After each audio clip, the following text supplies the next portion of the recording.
Hello friends and welcome to another video. Here we are playing 10 minute games on chess.com and explaining our moves. So we are going towards the center because the center in chess is very important. It's where things happen, from the center to the edges, so pieces get more activity. So he's playing the French variation on the Sicilian. This is just a name, don't worry about that if you're not used to it.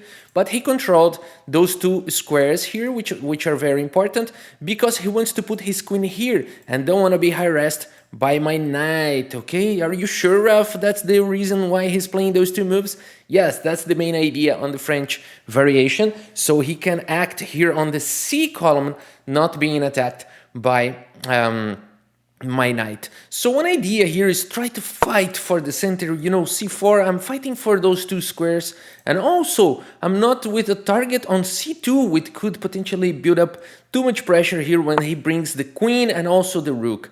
This move is okay, he's attacking my knight, a very good move, and I will keep developing my pieces here. So my bishop here is just developed, my knight is protected, and I am preparing to castle as soon as possible.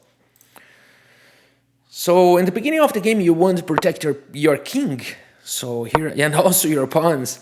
So just don't ignore those threats to your material. And it's possible he can play this developing move with a threat. I think it's a good move. I think it can be played.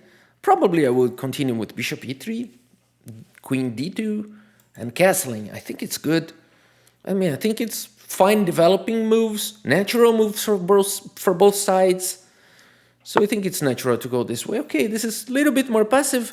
Not a bad move, but a little bit more passive. He will probably... There's no reason why not to play bishop to c5 here and winning a tempo, making me, you know, react to it. But okay, it's not he's losing now or something like that. This is just... okay, this is interesting. You know, Black's idea on Sicilian most of the times is playing d5. And if Black can play d5, then Black is okay. And yeah, I think it's a perfect good move. It makes sense. So I can, you know, there are some choices here. I can capture and push.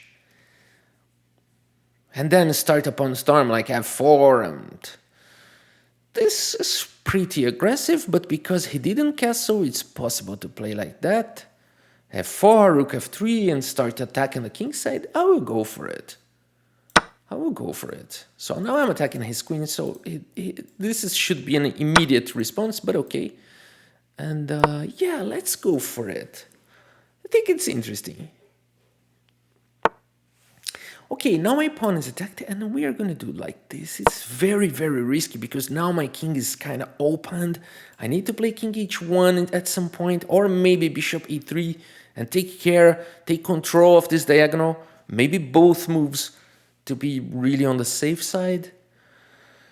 But the idea here is that I'm protecting this pawn right now, and also being able to lift the rook and start some, you know, after he castle, like a very, very strong attack on the king side. Very, very strong.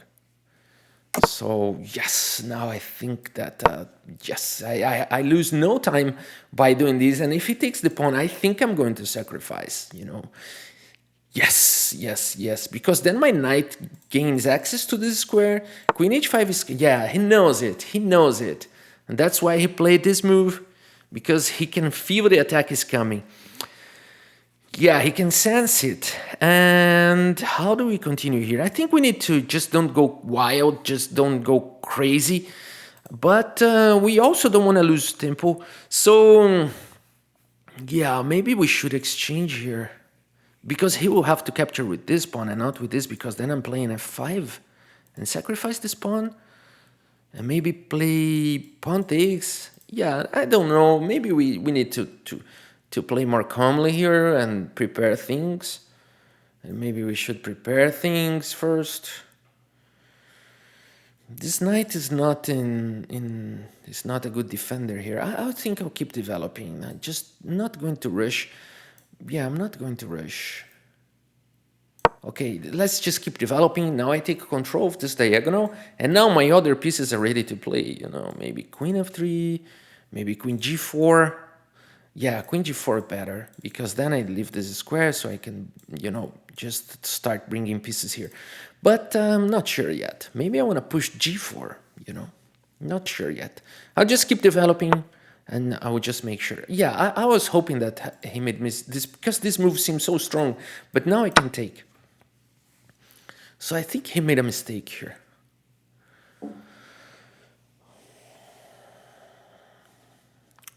Okay, I can see that he's got some ideas, like I capture here, like he captures here, I capture here, and he plays something like this. But then I think I can play this, which keeps his knight attacked, and now I'm threatening to capture the bishop with the check. Or maybe I can just capture the bishop with the check, and I'll be fine. So it seems like I'm winning a piece here if he plays knight takes. So I just win a pawn here. And I have a good position. So I think that should be already winning advantage, but not sure. Yeah, he's got some compensation for sure. Like this bishop now becomes very active. Let's fully defend it. Now I'm threatening here. I'm threatening to win a piece. Can he spot it? I guess he can. But the point is now that I'm playing bishop takes, and I'll be playing something else, like I'll be pushing f5 the soonest possible. I'm thinking if I capture with my queen here, I think I capture with my queen. Yes, I think I capture with my queen in case he takes my knight. I think I capture with the queen, because then I'm threatening to build up on the d column, and also I'm threatening to capture the rook, so he's got to do something. Also c5 is attacked, so it looks like a good position. e6 is coming. Yes, I'll take it with my queen here. If knight b6, oh, knight b6 exclamation mark. So let's calm down here. We need to think a little bit. I think this move gives an exclamation mark, because he's not protecting the rook, attacking my queen, and if I take here, like doing this, he takes with the rook, and he's fine. This pawn is protected, and he's back in the game. So I'm taking with the bishop. I changed my mind. Now I win a tempo, because now he doesn't have knight b6, and I'm threatening e6, which is a powerful move. Yeah, I'm very happy with my bishop pair here. Of course, I want to play a move like this, but then this pawn is hanging, so I just need to be careful with that. So I think that, yeah, this move is just... it could be a good move in case I capture with the queen. So now it's over. Good game. I think it was a good game. Let's review it and get some insights. What is that? Whoa, I love this screen. I love this. Welcome into Crystal League. That's very beautiful. All right, I don't know what it means, but it was beautiful. Okay, we had a very good accuracy here. Very good accuracy. Only 2 inaccuracies, no mistake. And my opponent really played really well here. He made only 2 mistakes. And let's see what happens. So d5, which is commonly a good move. So this is all theoretical moves. I didn't know about this. I just played moves that make sense for me. And now bishop e2 is actually a good move. What is the theoretical move here? Knight c3 is mostly played. And not bishop e2, but interestingly enough, that's the first choice, top choice of the engine here on 20 depth. Let's see on deeper depth. Yeah, then on deeper depth. That's why it's more played knight c3. You know, grandmasters go for a slight difference move, so the fine lines knight c3 is slightly better, but I don't see why this is not widely played. Bishop e2 is never played. on grandmasters level, on masters level, bishop e2 was never played. That is very strange. Oh, 6 times. It was played 6 times. That is very odd, because it's the second top choice here. And it makes perfect sense to play this. A developing move, preparing to castle. I don't know why it's so. It's probably underestimated move. Knight f6, knight c3 protecting the pawn, bishop to e7. I think bishop c5 was better, right? Or maybe queen c7. Like, yeah, that's why he played those 2 pawn moves. So he should continue doing this. But okay, not bad. Bishop e7. The game goes on, but now he's got some problems, and I didn't took advantage of it. What is the point here? Computer says to take, and then take, and then take, and then what? Why he cannot capture with the queen? Why? Because of bishop f3? No. Oh, bishop f3. Only now I see it, because bishop f3.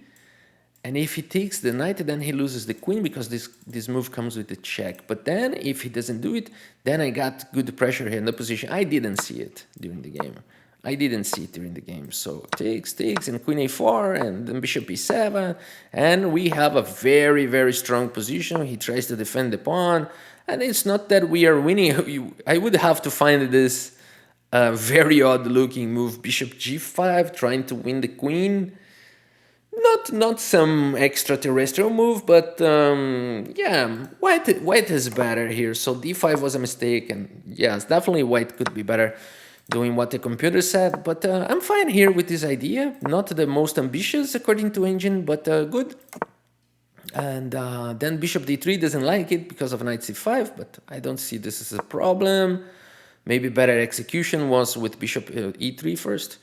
And then bishop a3 developing. So this is pretty balanced position, very equal. And then he makes this mistake, which is very tempting to do so, because now he's threatening to do a fork here on my two pieces, but then he just disregards the protection of this pawn, and then he doesn't have this move, which seems really good, but we do have this one.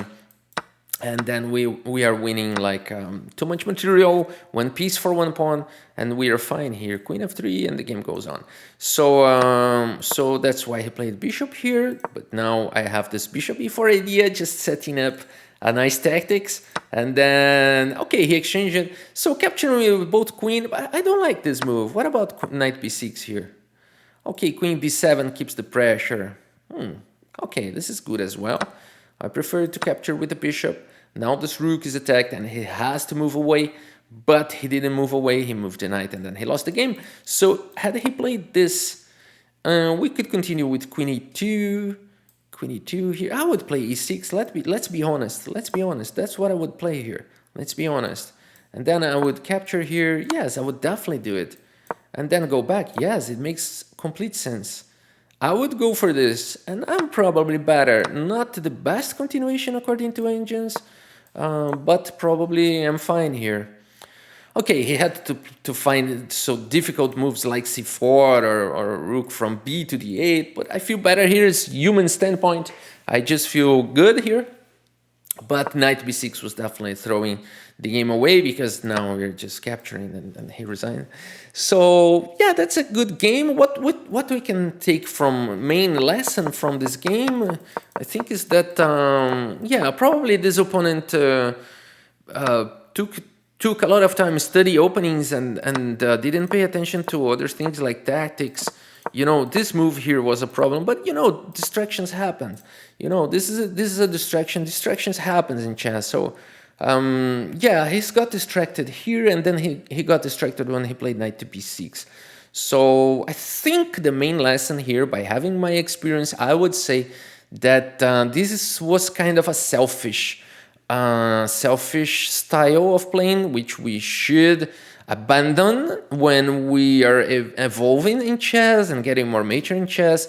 We start not, we learn not being selfish. What do I mean by that? Selfish. I'm not judging his character or anything like that. But we call in chess, we call a selfish player when the player doesn't pay attention to opponent's ideas. He's much more focused in his own ideas, like he pretty much wants to play this and this. So that's what he wants to play. So this is like being selfish in chess. I want to play this, but I'm not calculating what my opponent is going to do. If he asks this question, what would you play as white now? He, of course, would find this move instantly. So this shows that his mindset, he didn't made his question. Now, if I play this, what is my opponent going to play? So this is not being selfish. Now you put in the position of your opponent and try to see from your opponent's perspective. I think this is the main lesson here, because he made it twice. When he played, again, this knight b6 idea, so he's thinking, if it was my time again, I play this and I capture the bishop and I'm winning a piece. But he didn't make this question about what is my opponent going to do. So this, again, is being selfish. You know, he's just thinking, I want two moves, I want to do this and I want to grab it. But in chess, it doesn't work. You have to consider your opponent's ideas, and that's your opponent's turn. And it looks like ridiculous. Think I'm saying that this is pretty obvious stuff, but actually it's not. It's concerned to mindset, and it's very, very common at this level that in some degree the opponent is selfish about the playing chess. It's selfish about making the moves he wants to work, but he has to consider the opponent moves, and this is deeper than it seems. And I hope you have liked this video. Thank you so much for your audience, and see you next time.